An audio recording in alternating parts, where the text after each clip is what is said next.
Xoş gördük. ASTV İqtisadiyyatla davam edirik. Studiyada Namiq Əliyevdir. Kiçik və orta biznesin inkişafı dövlətin iqtisadi siyasətində əsas prioritetlərdən biri olaraq qalır.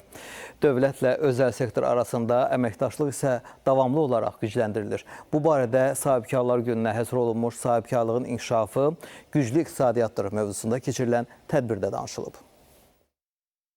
Naxçıvanın iqtisadi potensialı artaraq ölkə iqtisadiyyatındakı rolu daha da güclənəcək. Bu barədə İqtisadiyyat Naziri Mikayıl Cabbarov Sahibkarlar Gününə həsr olunan tədbirdə məlumat verdi. Dedi ki, buna Zəngəzur dəhlizinin açılması imkan verəcək. Mikayıl Cabbarov ölkədə sahibkarlıq fəaliyyətinin inkişafına hədəflənən vergi güzəştlərindən də danışdı. İstər ələt azad iqtisadi zonasının, istər işğaldan azad olunmuş ərazilərdə vergilərdən, o cümlədən bir sıra digər ödənişlərdən, sosial ödənişlərə güzəştli yanaşma, kommunal ödənişlərin dəstək mexanizmləri və arta gedən kreditlərin faiz subsidiyası mexanizmləri bu alətlər öz cəlbediciliyini artıq sübut edib. Özəl sektorda əmək müqavilələrinin sayı təxminən 2 dəfə artaraq 1 milyonu ötüb. 2018-ci ildən etibarən 4 milyon insanı əhatə edən 5 sosial islahat paketi reallaşmışdır. Bu dövrdə əmək müqavilələrinin sayı 44% artaraq 1.9 milyona çatmış. Azərbaycanda kiçik və orta biznesin inkişafı son illərdə daha da sürətlənib. Dövlət dəstək mexanizmləri çərçivəsində həyata keçirilən tədbirlər biznes mühitinin yaxşılaşmasına imkan verib. Son 6 ildə Azərbaycanda KOB subyektlərinin sayı 74% artaraq 424 bini keçib. KOB-ların yaratdığı əlavə dəyər 2 dəfədən çox artaraq 10 milyard manatdan 21 milyard manata yüksəlib. KOB sektorunun məşğulluq göstəricisi də 47% yüksəlmişdir. Biz strateji fəaliyyət gündəliyimizi sahibkarlar ilə sıx qarşılıqlı əlaqəli şəkildə onların ehtiyac və inkişaf meyillərini öyrənməklə müəyyən edirik. Qarabağ və Şərqi Zəngəzur iqtisadi zonalarında fəaliyyət göstərən kiçik və orta biznes subyektlərinin sayı da artıb. Azərbaycanın Qarabağ özəl bir sahəsidir. Elə Azərbaycanda burada azad iqtisadi zona, Ağdam iqtisadi zonası, Zəngəzurda iqtisadi zonalar yaradılıbdır və bu dövlət öz dəstəyini göstərir. Burada 560 milyondan çox kredit ayrılıbdır. Kiçik orta sahibkarların sayı artıq 500 mindən yuxarıdır və bu günbəgün artır. Kiçik və orta biznesin inkişafı dövlətin iqtisadi siyasətində əsas prioritetlərdən biri olaraq qalır. Dövlətlə özəl sektor arasında əməkdaşlıq isə davamlı olaraq gücləndirilir. Çinarə Qambayeva, Nuran Ələkbərli, ASTV İqtisadiyyat. Gömrük məcəlləsi dəyişdirilir. Məcəlləyə dəyişiklik edilməsi haqqında qanun layihəsi bugün Milli Məclisin İqtisadi Siyasət, Sənaye və Sahibkarlıq Komitəsinin iclasında müzakirəyə çıxarılıb. Gömrük məcəlləsinə fundamental dəyişikliklər təklif edilir. Təklif edilən əlavələr gömrük qanunvericiliyinin tənzimləmə sahəsində əksər norma və müddəalarını əhatə edəcək.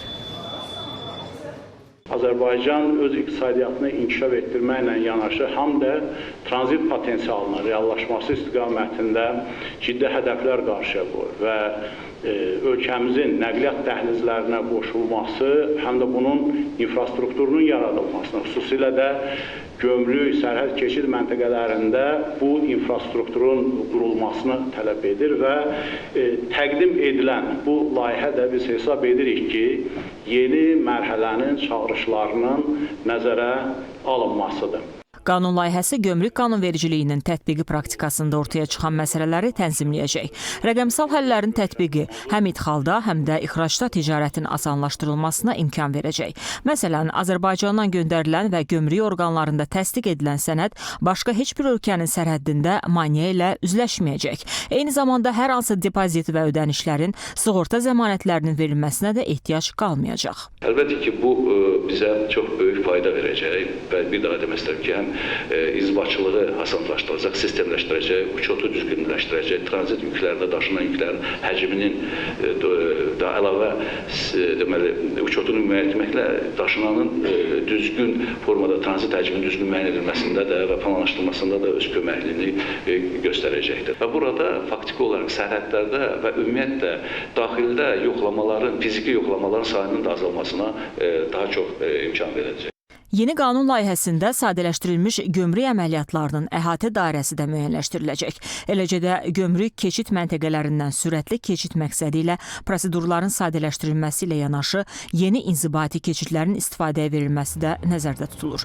Bu istiqamətdə yaxın vaxtlarda İranla sərhəddə daha bir gömrük keçid məntəqəsinin də istifadəyə verilməsi planlaşdırılır. Fiziki şəxslər tərəfindən şəxsi istifadə üçün gömrük ödənişlərini ödəmədən ölkəyə gətirilən və dəyəri 300 Amerika Birləşmiş Ştatları dollarının ekvivalenti məbləğində mal gətirilməsi məsələsində isə dəyişiklik nəzərdə tutulmur. Bir sıra ölkələrdə vətəndaşlar üçün belə güzəştlər azaldılsa və ləğv olunsa da, Azərbaycanda sosial yanaşma baxımından bu limit saxlanılır.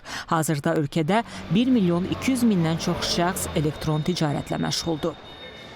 Əli Rızayev, Mirəziz Mirəlioğlu, Könül Məmmədova, ASTV İqtisadiyyat. Azərbaycan banklarının aktivlərində artım var. Aprel ayının 1 tarixinə bankların cəmi aktivləri 57 milyard 960 milyon manatdan çox olub. Bankların xalis mənfəəti artıb, problemli kreditlər isə çoxalıb. Azərbaycanda bankların aktivləri 58 milyard manata yaxınlaşıb. Bankların cəmi aktivləri 57 milyard 960 milyon 800 min manat təşkil edib. Bankların cəmi öhdəlikləri 50 milyard 292 milyon 500 min manat, balans kapitalı isə 7 milyard 668 milyon 300 min manat olub. İlin birinci rübündə banklar 372 milyon manat xalis mənfəət əldə edib. Bu, ötən ilin eyni dövrü ilə müqayisədə 47% çoxdur. Nağdsız ödənişlərin məbləğində də artım var. Mart ayında ödəniş kartları vasitəsilə həyata keçirilən ölkə daxili nağdsız ödənişlərin həcmi 9 milyard 560 milyon manat təşkil edib. Bu göstərici ötən ilin analoji dövrü ilə müqayisədə 46% artıma bərabərdir. Problemli kreditlərin məbləği isə mütləq ifadədə son bir ildə 29%-ə yaxın artıb. Kredit portfelinin strukturuna gəlincə, kreditlərin 53,5%-i biznes, 31,3%-i istehlak, 15,2%-i isə ipoteka kreditlərinin payına düşüb. Fiziki şəxslərin əmanətlərinin 69,1%-i milli valyutada, 30,9%-i xarici valyutada saxlanılır. Əli Rızayev, Elnarə Həsənova, ASTV İqtisadiyyat. Bu ilin birinci rübündə ölkədə fəaliyyət göstərən bank olmayan kredit təşkilatları 81.7 milyon manat xalis mənfəət əldə edib. Hesabat dövründə BOKT-lərin aktivləri 1 milyard 471,4 milyon, öhdəlikləri isə 804,4 milyon manat təşkil edib. Eyni dövrdə BOKT-lardan nağd vəsaitlərin həcmi 8,4 milyon manat, kredit portfeli 1 milyard 238,3 milyon manat, investisiyalarının həcmi isə 101,4 milyon manata çatıb. Qeyd edək ki, birinci rübdə bank olmayan kredit təşkilatları 5,3 milyon manat məbləğində mənfəət vergisi ödəyib. Davam edək. Fransanın neft-qaz şirkəti Total Energy Səudiyyə Ərəbistandakı Satorp neft emalı zavodunun fəaliyyətini bərpa edib. Bu barədə Əl Cəzirə telekanalı məlumat yayıb. Bildirilib ki, müəssisə aprelin 8-nə keçən gecə İranın hücumları nəticəsində aldığı zədələrdən sonra fəaliyyətini dayandırıb.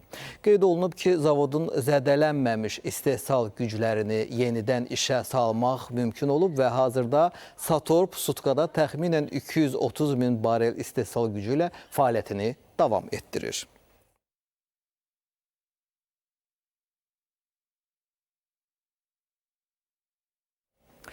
ASTV İqtisadiyyata baxırsınız. İranın neft saxlamaq üçün yerləri tükənmək üzrədir və təxminən 12-22 günlük tutumu qalıb. Bu barədə Bloomberg agentliyi məlumat yayıb. Bildirilib ki, ABŞ-nin dəhliz blokadası ixracı təxminən 70% azaltdığı üçün Hörmüz boğazı vasitəsilə daşımalar demək olar ki, dayanıb və heç bir tanker buradan keçə bilmir. İxrac imkanlarının məhdudlaşdırılması səbəbindən İran may ayının ortalarına dək gündəlik neft hasilatını əlavə olaraq 1,5 milyon barel azalda bilər. Bu səbəbdən Tehran köhnə tankerləri yenidən istismara qaytarmağa çalışır.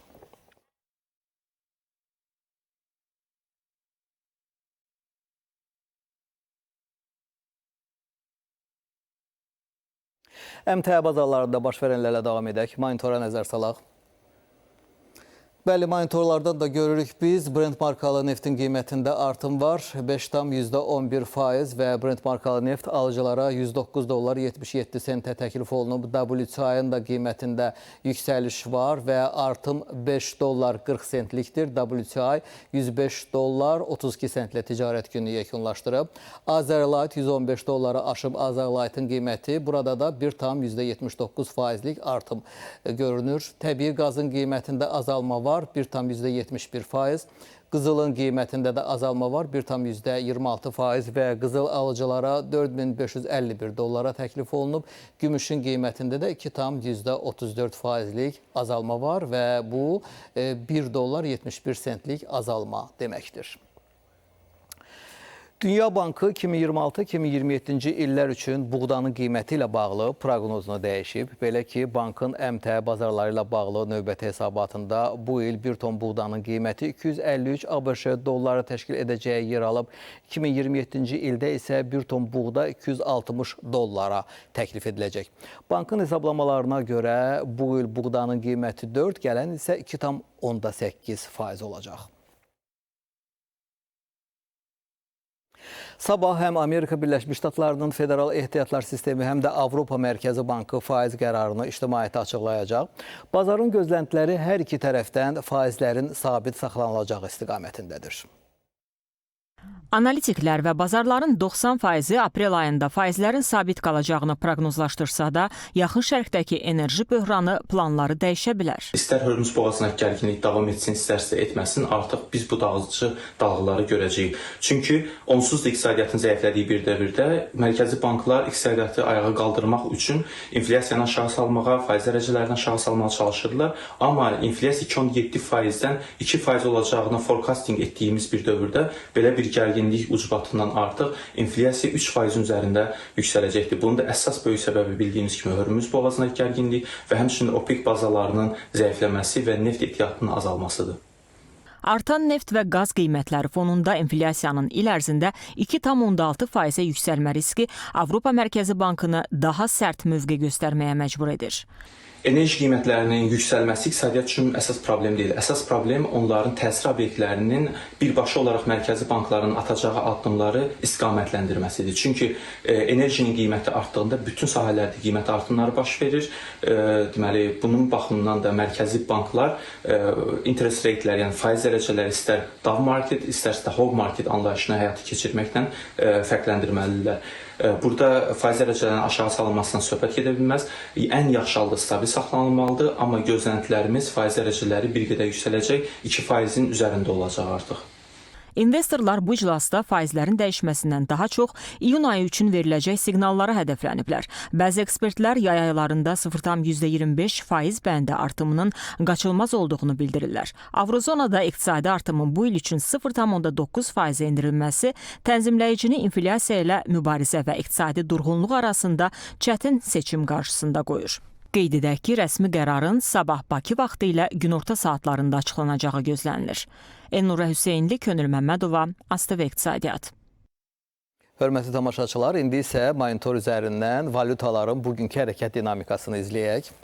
Avro-dollar cütlüyü, avro-dollar qarşısında dəyər itirib 1,17 səviyyədə qərarlaşıb. Funt sterling dollar, burada da biz görürük ki, geriləmə var. 0,15% və 1,35 səviyyədə qərarlaşıb.